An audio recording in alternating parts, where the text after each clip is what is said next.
সুপ্রিয় দর্শক, বাংলাদেশ টেলিভিশনের নিয়মিত আয়োজন ফ্যাসিবাদের দিনলিপি অনুষ্ঠানে আপনাদের সবাইকে স্বাগত জানাচ্ছি। আপনাদের সঙ্গে আছি আমি সাঈদ খান। আলোচনার জন্য আমার সঙ্গে দুজন অতিথি রয়েছেন। আমার সঙ্গে আছেন professor doctor Saidur Rahman Chowdhury, prince Mohammad bin Fahad বিশ্ববিদ্যালয়ের অধ্যাপক, এবং আমার সঙ্গে আরেকজন অতিথি রয়েছেন বাংলাদেশ জাতীয়তাবাদী ছাত্র দলের সাধারণ সম্পাদক নাসির উদ্দিন নাসির। প্রিয় দর্শক, অতিথিদের মুখ থেকে ফ্যাসিবাদ নিয়ে আলোচনা শুনব। কোনো শাসক যখন জনগণের মৌলিক অধিকার কেড়ে নেয় তখনই ঘটে গণবিপ্লব। ৬৯, ৯০ এবং ২৪-এর গণ অভ্যুত্থান তাই বলে। ফেরাউন, হিটলার, মুসোলিনি, স্ট্যালিন, ইদি আমিন, শেখ মুজিব, হাসিনা এবং সাম্প্রতিক সময়ের বাশার আল আসাদ পৃথিবীর ইতিহাসে অত্যাচারের প্রকৃষ্ট উদাহরণ। মানবজাতির ক্যালেন্ডারের পাতাকে রক্তাক্ত করা দেশ বিদেশের এই শাসকরা জেনে গেছেন অত্যাচারের ফলাফল কী হয়।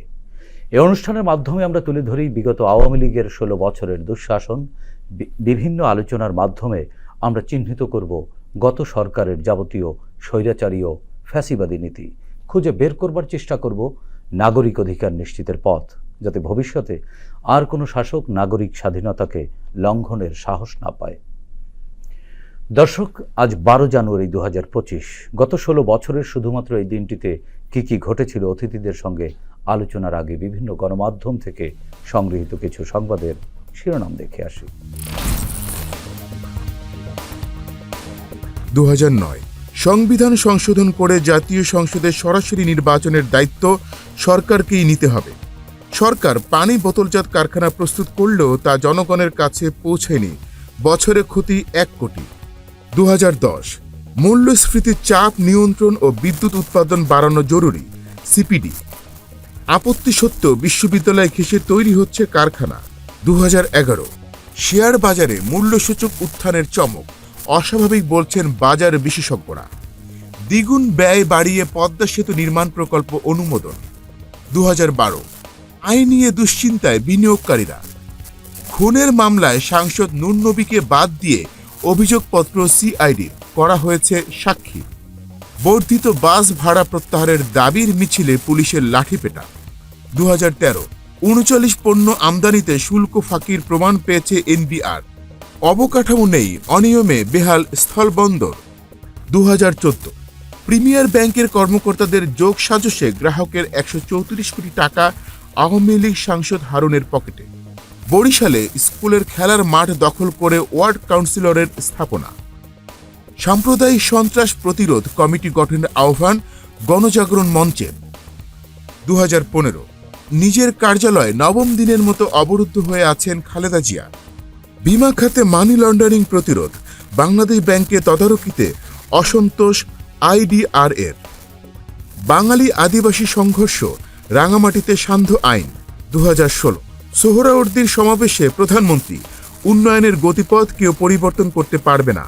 মর্যাদা বৈষম্যের প্রতিবাদে ৩৭ বিশ্ববিদ্যালয়ের শিক্ষকরা কর্মবিরতিতে, সরকারের উদ্যোগ নেই। ২০১৭ গতানুগতিক উচ্চশিক্ষার ধারণা পরিবর্তন করা উচিত, শিক্ষামন্ত্রী নুরুল ইসলাম নাহিদ। হাসপাতালের দালালেরা ক্লিনিকের মার্কেটিং অফিসার। ২০১৮ ১/১১ থেকে শিক্ষা নিয়েছে আওয়ামী লীগ কাদের। ওরাম ছাড়াই সংসদ অধিবেশন। জমি অধিগ্রহণের ক্ষতিপূরণের টাকা নিয়ে উধাও ভূমি কর্মকর্তা। ২০১৯ নির্বাচন নিয়ে সংলাপের দাবি হাস্যকর কাদের। 11th জাতীয় সংসদ election, 183 candidates report electoral fraud to BNP office. নতুন মজুরি কাঠামো নিয়ে অসন্তুষ্ট শ্রমিকেরা, মালিকদের ইচ্ছে মতোই সব হয়েছে। মহাসড়কে অবৈধ স্থাপনা, 7 দিনে অপসারণের ঘোষণা, বাস্তবে সম্ভব হবে কি? ২০২০ রেলের কন্টেনার পরিবহন কোম্পানি আছে, কার্যক্রম নেই। Domestic gas supply, high pay for LNG fuels to resolve crisis. ৩৫০০ crore টাকা নিয়ে চম্পট পিকে হালদারের। সহায়তা করেছেন বাংলাদেশ ব্যাংকের নীতি নির্ধারণী পর্যায়ের একাধিক কর্মকর্তা। ২০২১ বৈধের চেয়ে অবৈধ অর্থনীতি বড় কি? কক্সবাজারে বছরে শুধু ব্যাংকেই লেনদেন হয় ৭৫,০০০ কোটি টাকা। Complaints against election commission, no visible move yet at ACC Bangabhaban. ২০২২ সীমান্তে আর হত্যাকাণ্ড ঘটবে না, স্বরাষ্ট্রমন্ত্রী। হিলি স্থলবন্দর অর্থ বছরে 6 মাসে রাজস্ব ঘাটতি 33,04,00,000 টাকা। Engage all in formulating RMG code of conduct TIB। 2023 no force can oust Awami League government PM। নিয়ম ভেঙে সম্ভাব্যতা সমীক্ষা ছাড়াই EVM কেনার প্রকল্প অনুমোদন দিতে হঠাৎ তড়িঘড়ি সরকারের।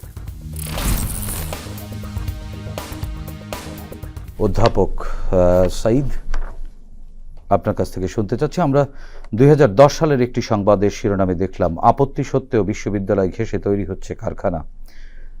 আমাদের দেশের শিক্ষার পরিবেশ এবং বিদেশের শিক্ষার পরিবেশ নিয়ে যদি একটু তুলনামূলক বিশ্লেষণ করেন। বিগত 5-15 বছরের যে কোনো ক্ষেত্রে, যে কোনো আপনার কর্মকাণ্ড দেখেন, কোনো জিনিসে কোনো সিস্টেমেটিক কোনো প্রসেস ছিল না।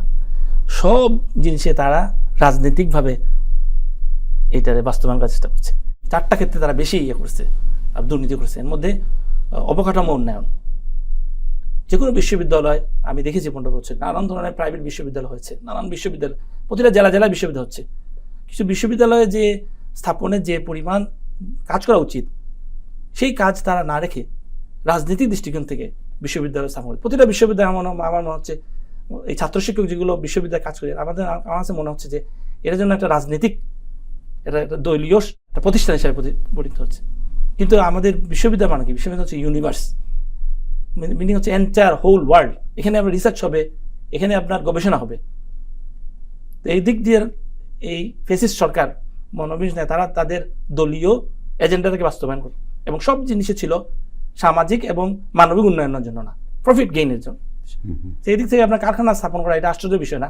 কিন্তু আমার মনে হয় যে এই যে নতুন আমাদের বাংলাদেশ সৃষ্টি হয়েছে, সুশিক্ষা, সুশিক্ষিত, প্রযুক্তি নির্ভর দেশ গড়া যে আমাদের অপরচুনিটি এসেছে, আমাদের এইসব জিনিস আসলে আবারও মূল্যায়ন করা দরকার। জি, আমরা একটু নাসিরের কাছ থেকে শুনে আসি। একটি সংবাদের শিরোনামে দেখলাম, নিয়ম ভেঙে সম্ভাব্যতা সমীক্ষা ছাড়াই EVM মানে ইলেকট্রিক ভোটিং মেশিন যেটি, সেটি কেনার প্রকল্প অনুমোদন দিতে হঠাৎ তড়িঘড়ি সরকারের। এই EVMটা আসলে কি, এটি সম্পর্কে আপনারা কি জানেন? বা এই প্রজন্ম, আমিও মনে করি যে আপনিও জেনজির প্রতিনিধিত্বই করেন, আপনাদের কাছে আসলে EVM কনসেপ্টটা কি?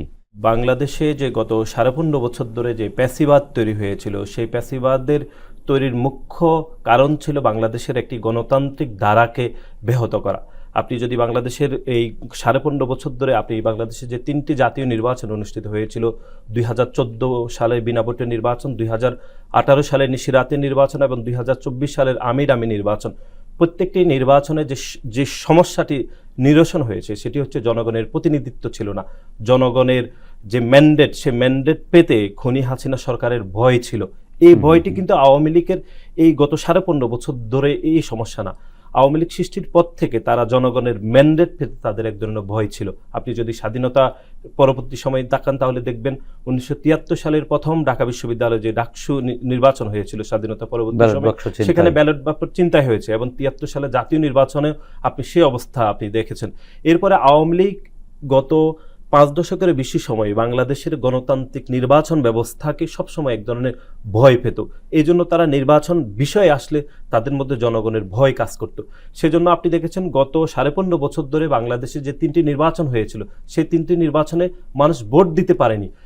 একই সাথে এই যে মানুষকে এক ধরনের জিম্মি করে রাখা, মানুষের মতামতকে উপেক্ষা করার জন্য তারা এক ধরনের ডিজিটাল কারচুপি করবে, যে আপনি যেই জায়গায় ভোট দেন না কেন সেটি সবসময় আওয়ামী লীগের যে প্রতীক সেটি নৌকাতে চলে যাবে।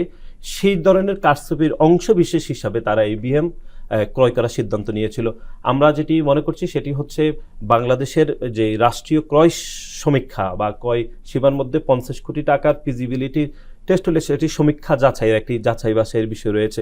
কিন্তু আমরা দেখেছি 2018 সালের আগে এই আওয়ামী লীগের দুঃশাসনের অংশ হিসেবে আমরা সেখানে দেখেছি যে 8,000 কোটি টাকারও বেশি টাকা খরচ করে সেখানে EVM এর যন্ত্র কেনা হয়েছিল। কিন্তু আমরা যে নির্বাচনগুলোতে EVM পরীক্ষা নির্বাচন করা হয়েছিল, সেখানে আমরা দেখেছি যে কারো ফিঙ্গার টেস্ট ঠিকভাবে মিলছিল না, অথবা আপনি এক জায়গায় ভোট দিলে আরেক জায়গায় চলে যাওয়া সহ যাবতীয় যে নেতিবাচক ধারণা তারা তৈরি করেছে। এই জন্যই যে EVM এর মাধ্যমে ভোট কারচুপি করে আওয়ামী লীগকে বারবার ক্ষমতায় নিয়ে আসা এবং খুনি হাসিনার ক্ষমতার মসনদকে শক্তিশালী করা, এটি তাদের একমাত্র লক্ষ্য। বিশ্ব ফ্যাসিবাদের ইতিহাস যদি আমরা পর্যালোচনা করি, সবগুলো ফ্যাসিবাদের চরিত্র কি একই রকম, না ফ্যাসিবাদের নিউ ডাইমেনশন গত সরকারগুলোতে আমরা দেখেছি বাংলাদেশের প্রেক্ষাপটে? না, এটি দুইটিরই সংমিশ্রণ আমি মনে করছি। যদি বাংলাদেশের প্রতিষ্ঠার পর থেকে বাংলাদেশে যারা প্যাসিবাদ তৈরি করেছিল, বিশেষ করে আপনি জানেন যে বাংলাদেশ প্রতিষ্ঠার পর থেকে যে একদলীয় বাকশাল কায়েম করেছিল যে মরহুম শেখ মুজিবুর রহমান, তার ধারাবাহিকতা আপনি দেখেছেন। 90 সালে যেভাবে প্যাসিবাদ তৈরি হয়েছিল, সেই প্যাসিবাদের পতন হয়েছিল আমাদের সাবেক সফল প্রধানমন্ত্রী দেশনেত্রী বেগম খালেদা জিয়ার নেতৃত্বে 1990 সালে, এবং পরবর্তী সময়ে গত 15.5 বছরে যেরকম প্যাসিবাদ তৈরি হয়েছিল বাংলাদেশে, ঠিক এরকম প্যাসিবাদ কিন্তু বিশ্বে অনেক দেশেই হচ্ছিল।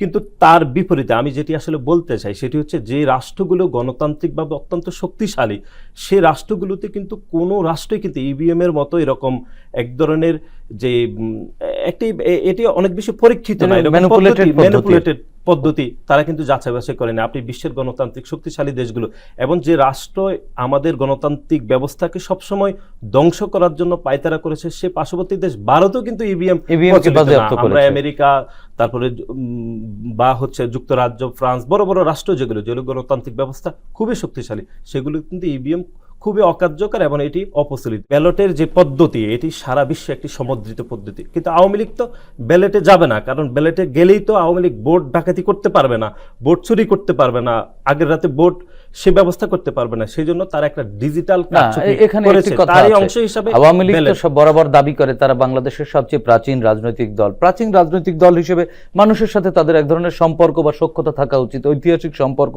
স্থাপিত হওয়ার কথা। কিন্তু এই জনগণকে আওয়ামী লীগ বরাবর কেন ভয় পেত আসলে?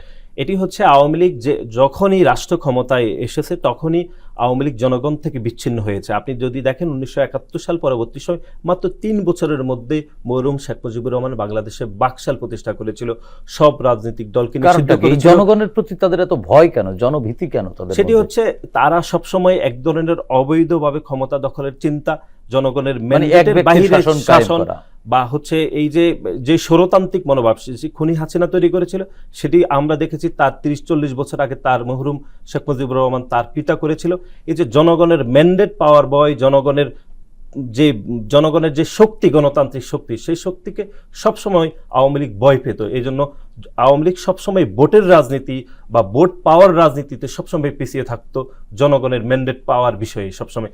সেই জন্যই তারা এরকম ডিজিটাল কারচুপির অংশ হিসাবে তারা ব্যালটের পরিবর্তে তারা ইভিএম এর মতো। এবং নাসিরউদ্দিন নাসির, আপনি তো নিশ্চয়ই খেয়াল করেছেন ইভিএম প্রকল্পে কেনাকাটা নিয়েও কিন্তু আমরা ব্যাপক দুর্নীতির খবরও বিভিন্ন সময় গণমাধ্যমে বলছি। 8,000 কোটি টাকা এই সরকারের বা আমাদের সাধারণ মানুষের টাকাকে অপচয় করে বিদেশে পাচার করে তারা ইভিএম কিনেছিল, এবং কয়েক বছরের মধ্যে, মাত্র 1-1.5 বছরের মধ্যে অর্ধেক ইভিএম মেশিন নষ্ট হয়েছে। পরবর্তীতে আবার তারা কিনতে চেয়েছে। এটা দুইটি ব্যাখ্যা রয়েছে, একটি হচ্ছে অবৈধভাবে ক্ষমতা অর্জন, আর একটি হচ্ছে এই যে 8,000 কোটি টাকা যে জনগণের, আপনার আমার সবার টাকা লুট করে বিদেশে পাচার করতে পেরেছে, এটাও কিন্তু অন্যতম। সেক্ষেত্রে এইসব প্রকল্পে যেসব সরকারি কর্মকর্তারা দায়িত্ব পালন করেছেন তারাও তো সমানভাবে অপরাধী। তাদের তো এখন সময় এসেছে আসলে তাদের কাছে জবাব চাইবার বা তাদেরকে জবাবদিহিতার মুখোমুখি করবার বা আইনের আশ্রয় নিয়ে আসবার। নিশ্চয়ই, কারণ বাংলাদেশের যে রাজনৈতিক শক্তিগুলো রয়েছে গণতান্ত্রিক বাংলাদেশ হিসাবে, সেই প্রত্যেকটি রাজনৈতিক শক্তি 2-1টি ব্যতীত তারা কিন্তু ইভিএম এর বিরোধিতা করেছিল। কিন্তু তখনকার যে নির্বাচন কমিশন রয়েছে, নির্বাচন কমিশনের কর্মকর্তারা যারা রয়েছে, তারা কিন্তু এক ধরনের ইনফ্লুয়েন্স করেছে, বা সরকার, খুনি হাসিনা সরকার যেরকম তাদের মতামত দিয়েছে, তারা খুনি হাসিনার মতামতকে প্রতিফলন করতে তারা জনগণের এই 8,000 কোটি টাকা তারা অপচয় করেছে। শুধু খুনি হাসিনার বিচার করলে হবে না, তার যারা দোষর, এই যে ইভিএম ক্রয়ের যারা দুর্নীতিতে জড়িত ছিল, বা ইভিএম এর মতো এরকম এক ধরনের প্রকল্প, অবৈধ প্রকল্প যারা বাস্তবায়ন করতে চেয়েছিল, তাদেরও বিচার হওয়া উচিত বলে আমরা মনে করছি। জি, প্রফেসর সাইদুর রহমানের কাছ থেকে শুনে এসেছি। সাইদুর রহমান, আমরা আরেকটি সংবাদের শিরোনামে দেখলাম গতানুগতিক উচ্চশিক্ষার ধারণা পরিবর্তন করা উচিত। তৎকালীন শিক্ষামন্ত্রী নুরুল ইসলাম নাহিদ বলেছিলেন আওয়ামী রেজিমের, এরপরও তারা সময় পেয়েছে, অনেক পরিবর্তন করেনি। আমাদের উচ্চশিক্ষায় কি কোনো পরিবর্তন করা উচিত কিনা? এই দেশটাকে তারা একটা বিজনেস ক্ষেত্র তৈরি মনে করে। এই দেশকে যদি এরা ডেভেলপ করতো, তাহলে যেসব উন্নয়নমূলক কাজ করা দরকার, বিশেষ করে বিশ্ববিদ্যালয়গুলোতে। বিশ্ববিদ্যালয় হলো আপনার একটা দেশ কারিগরের একটা ক্ষেত্র। এখান থেকে মেধাবীরা বের হবে, মেধাবীরা দেশ গঠনে কাজ করবে। কিন্তু এই বিশ্ববিদ্যালয়ে যেভাবে এরা যেভাবে এরা পরিচালনা করেছে কতিপয় রাজনৈতিক দলীয় শিক্ষক দ্বারা। কত কমিশন করা হয়েছে, কোনো কমিশনে যেসব এজেন্ডাগুলো এরা বাস্তবায়ন করতে গেছিল এগুলো বাংলাদেশের যে সোসাইটির পার্সপেক্টিভে মিলে করা হয় নাই। যার সুবাদে সবগুলো ইনভেস্টমেন্ট এগুলো পুরোপুরি অকার্যকর ছিল।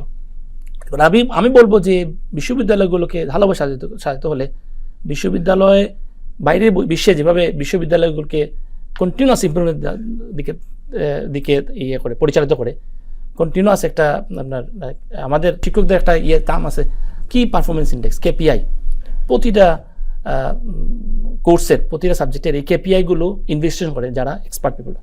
আমাদের দেশে এই কোনো সিস্টেমই নেই।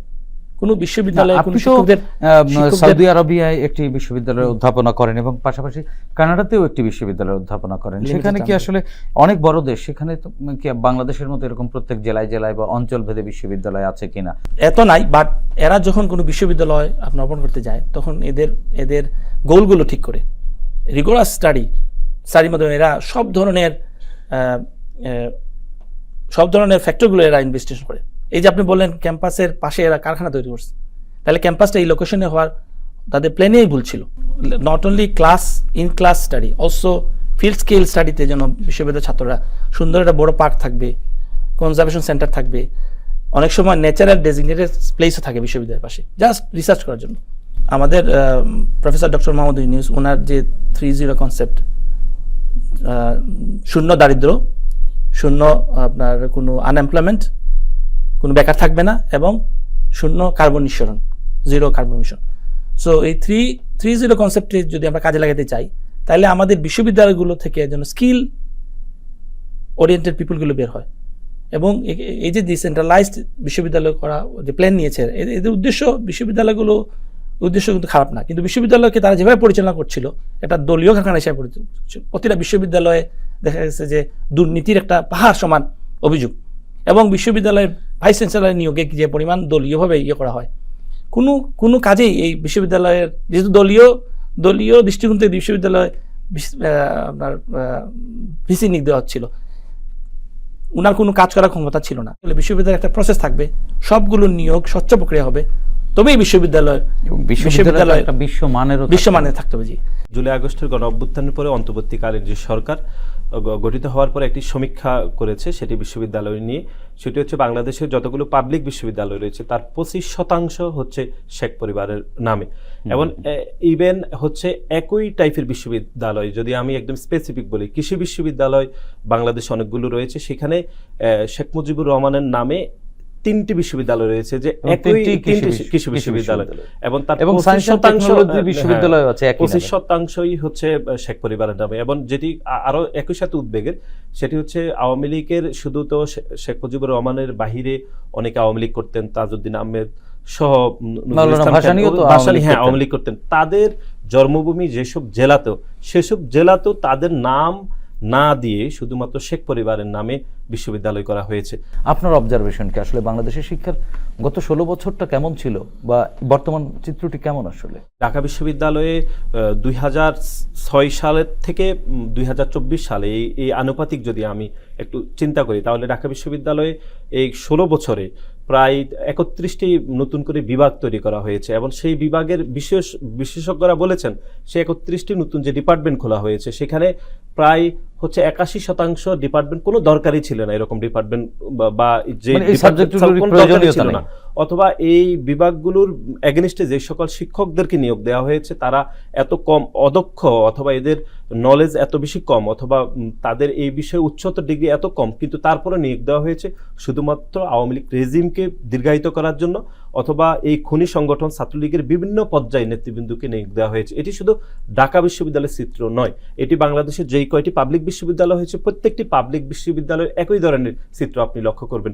এটি এর বাইরে শিক্ষক নিয়োগ তো রয়েছে, এর বাইরে বিভিন্ন বিশ্ববিদ্যালয়ে যে ভাইস চ্যান্সেলর নিয়োগ দেওয়া হতো সে ভাইস চ্যান্সেলরদের মান বা ভাইস চ্যান্সেলরদের পদ সেটি প্রফেসর সাইদুর রহমান কিন্তু খারাপ বলেছেন ছিল। যে- আপনাকে আরেকটি স্পেসিফিক করি, আমরা জগন্নাথ বিশ্ববিদ্যালয়ের ভাইস চ্যান্সেলর হয়েছেন অধ্যাপক মিজানুর রহমান। তিনি গণমাধ্যমে বলেছিলেন যে তিনি জগন্নাথ বিশ্ববিদ্যালয়ের ভাইস চ্যান্সেলর হওয়া থেকে যদি যুবলীগের সভাপতি হতে পারতেন তিনি সেটাকে অনেক বেশি শ্রেয় মনে করতেন।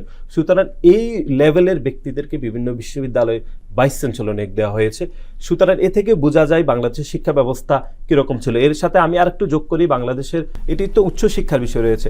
আপনি জানেন 2001 সাল থেকে 2006 সাল পর্যন্ত বাংলাদেশের নকল প্রতিরোধে যে বিএনপি যে উদ্যোগ সরকার নেওয়া ছিল, আমরা সেই সময় আসলে বড় হয়েছি, কি দক্ষতার পরিচয় দিয়েছিল। কিন্তু আপনি দেখেন 2008 সাল থেকে 2024 সালে যে জেনারেশন তৈরি হয়েছে, প্রত্যেকটি জেনারেশন প্রত্যেকটি পাবলিক পরীক্ষাতে বিশেষ করে মাধ্যমিক এবং উচ্চ মাধ্যমিকে প্রত্যেকে প্রশ্ন পেয়ে বড় হয়েছে। এটি সর্বজন এবং আমরা স্বীকৃত। সম্প্রতি পিএসসি দেখেছি কিন্তু এবং এটি প্রশ্নপত্র ফাঁস। সর্বজন স্বীকৃত যে তারা প্রশ্ন পেয়ে পরীক্ষা দিবেন, এটি যেন এক ধরনের উদাহরণ হয়ে এবং গেছে। বিসিএসেও আমরা একই চিত্র দেখেছি। সুতরাং এটা মাধ্যমিক উচ্চ মাধ্যমিকে যেরকম শিক্ষা ব্যবস্থা খারাপ ছিল, একই সাথে উচ্চ শিক্ষা তো আরো বেশি খারাপ ছিল, সেটি এখানে আমাদের স্যার বলেছেন, আমরা সামান্য করে বলেছি। এটি পুরো আওয়ামী লীগের রেজিম বোঝা যায় যে শিক্ষা ব্যবস্থাকে তারা পরিকল্পিতভাবে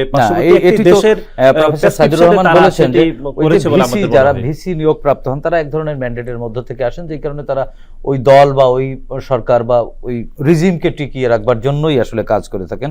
নাসিরউদ্দিন নাসির, আরেকটি বিষয় ছোট্ট করে নজরে আনতে চাই। আমরা একটি সংবাদের শিরোনাম দেখলাম, নতুন মজুরি কাঠামো নিয়ে অসন্তুষ্ট শ্রমিকরা, মালিকদের ইচ্ছে মতোই সব হয়েছে। শ্রমিকদের সন্তানরা যে চরম পুষ্টিহীনতায় ভুগছে তাও মালিকরা জানে, সরকার তো জানেই। এরপরও সরকার শ্রমিক এবং শ্রমিক সংগঠনগুলো দমন করে রাখতো কেন? বিগত 16 বছরে আমরা দেখেছি অনেক শ্রমিক নেতাকে গুম করে ফেলা হয়েছে। শ্রমিকদের অধিকারের কথা বলতে গিয়ে অনেক শ্রমিককে প্রকাশ্যে গুলি করে হত্যা করা হয়েছে। এবং এই গত নির্বাচনের পর গাজীপুরে 5 জন একই দিনে শ্রমিক নেতাকে বা সাধারণ শ্রমিক তারা হত্যা করা হয়েছে। কেন আসলে শ্রমিকদেরকে কেন ভয় পেত সরকার? আমরা একটু পিছনে যেতে চাই। সেটি হচ্ছে বাংলাদেশের অর্থনৈতিক ব্যবস্থা যে ভিত্তির উপর আসলে দাঁড়িয়ে রয়েছে, সেটি হচ্ছে আমাদের রেমিটেন্স আর আমাদের গার্মেন্টস। এই দুটি ব্যবস্থাকে শক্তিশালী করেছিলেন আমাদের শহীদ প্রেসিডেন্ট জিয়াউর রহমানের হাত ধরে এই দুটি ব্যবস্থা শক্তিশালী হয়েছিল। সুতরাং আওয়ামী লীগ যখনই রাষ্ট্র ক্ষমতায় এসেছে তখনই এই দুটি ব্যবস্থাকে ধ্বংস করার এক ধরনের পায়তারা তাদের মধ্যে ছিল। আমরা দেখেছি গত কয়েক বছর ধরে রেমিটেন্স যে হারে কমতে শুরু করেছে, এবং আপনি দেখেছেন জুলাই আগস্টের গণঅভ্যুত্থানের সময় তো প্রকাশ্যে আমাদের প্রবাসীরা বন্ধ করে দিয়েছে তারা প্রকাশ্যে, এবং 5 আগস্ট ছাত্র জনতার গণঅভ্যুত্থানের পরে আপনি দেখেছেন যে গণমাধ্যমে রেমিটেন্স আসা আগের মতো আবার শুরু হয়েছে, প্রবাহ বেড়েছে অনেক। এবং যে গার্মেন্টস শিল্পের কথা আপনি যেটি বললেন সেটি হচ্ছে যেমন শহীদ প্রেসিডেন্ট জিয়াউর রহমান যে উনি হাত ধরে গার্মেন্টস শিল্পকে একটি বড় স্তরে নিয়ে গেছেন, কিন্তু আওয়ামী লীগ সেই জায়গা থেকে সবসময় গার্মেন্টসকে একটি এককেন্দ্রিক করে রেখেছে। আপনি পুরো গার্মেন্টস সেক্টরে যারা প্রতিনিধিত্ব করেছিলেন তারা কিন্তু সেই আগের কথাই আমাদের যেতে হবে শেখ পরিবারের, এবং যারা গার্মেন্টস শিল্পের। আমি আপনার সাথে একটু যোগ করি, আমরা দেখেছি কিন্তু গত 10 বছরে অনেক গার্মেন্টসের অর্ডার প্রতিবেশী অনেক রাষ্ট্রে চলে গেছে এই অসন্তোষের কারণে, সেটি আমরা দেখেছি। প্লিজ। হ্যাঁ, আমরা যেটি বলতে চাই সেটি হচ্ছে গত কয়েক বছর ধরে, বিশেষ করে 10 বছর ধরে যারা গার্মেন্টস মালিক সমিতি বা গার্মেন্টসের যে সংগঠনগুলো রয়েছে সেগুলোও কিন্তু শেখ পরিবার দ্বারা নিয়ন্ত্রিত হয়েছে। এবং এই যে শেখ পরিবার দ্বারা নিয়ন্ত্রিত হয়ে গার্মেন্টসের যে বড় একটা পরিসর, যে আমাদের যে ডলার এখান থেকে রেমিটেন্স আসতো গার্মেন্টসের মাধ্যমে, সেই টাকাগুলো কিন্তু বিদেশে পাচার হয়েছে। সুতরাং এখানে শ্রমিকদের যে স্বার্থ রক্ষা করতে হবে, তার বিপরীতে যারা এই পদে বসে রয়েছেন, বিশেষ করে গার্মেন্টসের মালিক বা গার্মেন্টসের মালিক পক্ষের সংগঠন, সেগুলো তো শুধু খুনি হাসিনার দোসরদের দ্বারা নিয়ন্ত্রিত ছিল। সুতরাং তারা কোনোভাবে শ্রমিকদের স্বার্থ বা শ্রমিকদের নিরাপত্তা বা শ্রমিকদের যে এখনকার বাজার দর হিসাবে তাদের যে মজুরি, সেটিতে তারা সবসময় এক ধরনের তাদের কার্পণ্য ছিল। কিন্তু তারা তো বলেছে যে তারা শ্রমিকদের জন্য বেশ কয়েকবার মজুরি কাঠামো প্রণয়ন করেছেন, সেটি আমরা দেখেছি। কিন্তু সেটি আন্তর্জাতিক এবং আমাদের দেশের যে মুদ্রাস্ফীতি যে একটু বাড়ছে বিভিন্ন দিক থেকে, সেটি তো এটির সাথে কোনোভাবে ভারসাম্যপূর্ণ ছিল না কোনো কালে। এবং একই সাথে আপনি যেটি বলেছেন সেটি হচ্ছে আমাদের পার্শ্ববর্তী একটি দেশ কিন্তু আমাদের দেশের গার্মেন্টস শিল্পকে দখল করার জন্য দীর্ঘদিন ধরে তাদের এক ধরনের প্রচেষ্টা ছিল। সেই প্রচেষ্টায় তারা সফল হয়েছে যে আওয়ামী লীগ রেজিমের কারণে, কারণ আওয়ামী লীগ নিজেরাই চেয়েছে যে গার্মেন্টস শিল্পটা। আপনি নিশ্চয়ই খেয়াল করেছেন যে 27 লক্ষ এই যে গার্মেন্টস সেক্টরে 27 লক্ষ বা এরকম বেশ কম বেশি হবে ভারতীয় কর্মকর্তারা এই সেক্টরটিতে কাজ করছে শিল্পে।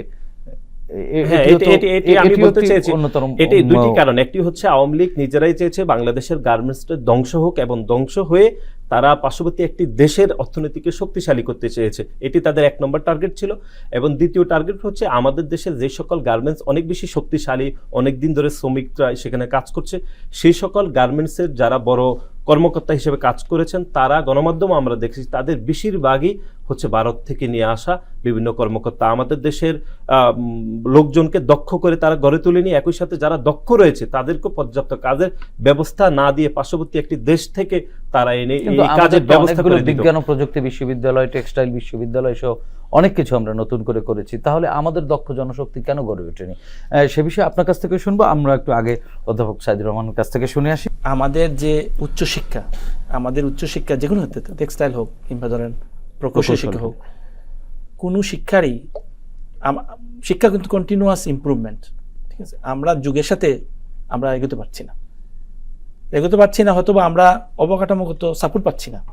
আমাদের অনেক বড় বড় শিক্ষক আছেন এখানে, অনেক বড় বড় শিক্ষক আছে, এরা চেষ্টা করে যাচ্ছেন যে আমাদের শিক্ষাকে কর্মমুখী করা। আমাদের শিক্ষার্থীরা বিদেশে পড়ে কিন্তু বিদেশে অনেক বড় বড় ভূমিকা রাখছে বা অনেক ভালো ভালো আবিষ্কার করছে আমাদের বিজ্ঞানীরা দেখছি, কিন্তু আমাদের দেশে পারছে না কেন? আমাদের দেশে পারছে না, যুগের সাথে আমরা আসলে আমাদের শিক্ষার মান উন্নয়ন ঘটাতে পারছি না। এটি কি রাজনৈতিক?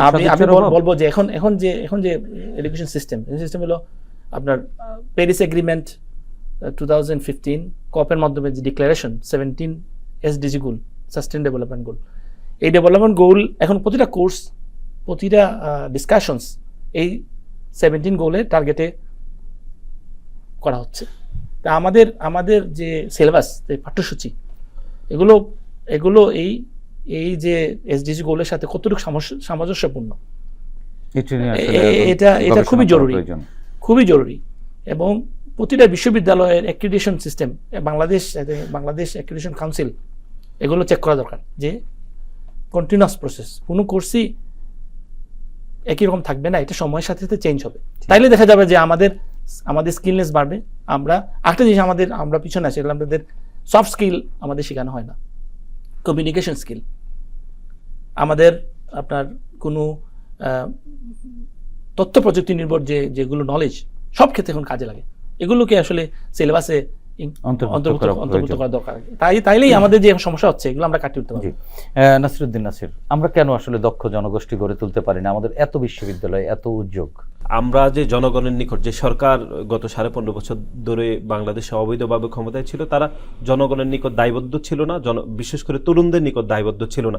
তরুণরা গত 3টি জাতীয় নির্বাচনে ভোট দিতে পারেনি, এবং তরুণদেরকে যে দক্ষ করে গড়ে তুলতে হবে সেই ধরনের সদিচ্ছা সরকারের মধ্যে ছিল না। সরকার উচ্চ শিক্ষার বিষয়ে খুবই অমনোযোগী ছিল, এবং যা তা শিক্ষা ব্যবস্থা তারা তৈরি করেছে। প্রত্যেক জেলায় জেলায় পাবলিক বিশ্ববিদ্যালয় করার মতো এরকম একটি পাগলাটে সিদ্ধান্ত খুনি হাসিনা সরকারের সময় আমরা দেখেছি। এবং বিশ্ববিদ্যালয়গুলোকে যে শিক্ষার্থীদেরকে যে একটি মানব সম্পদ হিসেবে গড়ে তুলতে হবে, সেই ধরনের সদিচ্ছা সরকারের মধ্যে ছিল না। সরকার তো গত 15.5 বছর ধরে কিভাবে বিরোধী দলকে দমন করবে, বিশেষ করে বাংলাদেশ জাতীয়তাবাদী দলের সব বিভিন্ন বিরোধী দলকে কিভাবে দমন করবে, কিভাবে অবৈধভাবে ক্ষমতায় থাকতে পারবে, বা তারপরের নির্বাচন কিভাবে করা যাবে, সেই ধরনের মনোযোগেই তারা আসলে মনোযোগ ছিল। দেশের তরুণদের, বিশেষ করে শিক্ষার্থীদেরকে যে মানব সম্পদ হিসেবে গড়ে তুলতে হবে, সেই ধরনের সদিচ্ছা সরকারের মধ্যে একদম ছিল না বলে আমাদের সেটাই। সরকারের কাছে কোনো পরামর্শ আছে কি? এই সরকারের সংস্কার এবং নির্বাচন দুটি প্যারালালি এগিয়ে যেতে হবে। আমরা মনে করছি যে 2024 সালের গণ অভ্যুত্থানের স্পিরিট ছিল একটি জনগণের সরকার প্রতিষ্ঠা করা, এবং সংস্কার প্রকল্পকে এগিয়ে নিয়ে সাথে নিয়ে একটি জনগণের সরকার প্রতিষ্ঠা করবে, এটি আমাদের এক প্রত্যাশা। আপনি কি প্রত্যাশা করেন এই সরকারের কাছে, বা আপনার পরামর্শ কি? প্রতিটা শিক্ষা যেন হয় নট প্রফিট ওরিয়েন্টেড শিক্ষা, জীবনমুখী এবং সামাজিক, এবং আমাদের সকল স্তরের যেন উন্নতির একটা ক্ষেত্র হয় শিক্ষাটা। সেই শিক্ষাই আমি চাচ্ছি, এবং সেই শিক্ষা আমি চাচ্ছি আমাদের যে ভবিষ্যৎ লিডারশিপ, ভবিষ্যৎ যে যারা আসবে ক্ষমতায়, এবার যারা বর্তমান সরকার যে সংস্কার করবে, শিক্ষা কমিশন খুবই তাড়াতাড়ি গঠন করা দরকার, এবং শিক্ষাকে একটা বাস্তবমুখী, উন্নয়নমুখী করা দরকার। জি, ধন্যবাদ প্রফেসর সাইদুর রহমান, ধন্যবাদ নাসিরউদ্দিন নাসির। প্রিয় দর্শক, আগামীর বাংলাদেশে আমরা আর কোনো অনাচার, অত্যাচার, অবিচার, মিথ্যাচার, স্বেচ্ছাচার দেখতে চাই না। এই বৈপ্লবিক পথচলায় জাতীয় ঐক্যই হবে বিজয়ের চাবিকাঠি। আমরা আর একদলীয় গণতন্ত্র চাই না। এবার হোক বহুদলের গণতন্ত্র, ফিরে আসুক অংশীজনের স্বীকৃতি। দর্শক, দেখা হবে আগামী পর্বে নতুন অতিথিদের সঙ্গে। ততক্ষণ পর্যন্ত ভালো থাকুন, সুস্থ থাকুন, বাংলাদেশ টেলিভিশনের সঙ্গেই থাকুন। খোদা হাফেজ।